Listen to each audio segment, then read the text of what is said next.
আসসালামু আলাইকুম। আপনারা সবাই কেমন আছেন? আজকে আমি বিকেলের নাস্তা বানাচ্ছি। আলু আর ডিম দিয়ে চপ বানাবো। আমি আলুগুলো কেটে নিচ্ছি, পানি দিয়ে আলু আর ডিমটা সিদ্ধ করে নেব। আমার সিদ্ধ হয়ে গেছে, আমি খোসাগুলো ছড়িয়ে নিচ্ছি।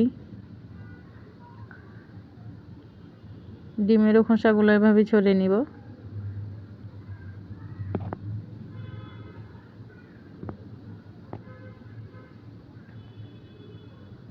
এখানে পেঁয়াজ কুচি, রসুন কুচি আর মরিচ আমি আগে ভেজে রেখেছিলাম। এটা হালকা একটু লবণ দিয়ে আলুগুলো মাখিয়ে নিচ্ছি। আমার মাখানো হয়ে গেছে, আমি একে একে ডিমের সাথে এটা দিয়ে এভাবে রেডি করে নেব।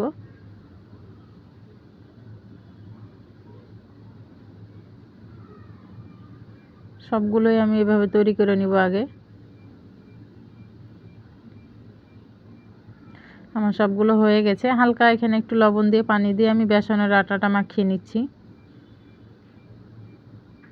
এখানে তেল দিলাম, গরম তেলে আমি এখন একে একে করে একটা একটা করে চপ ছেড়ে দিচ্ছি।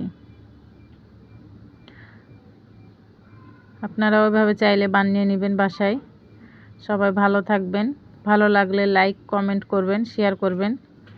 আসসালামু আলাইকুম।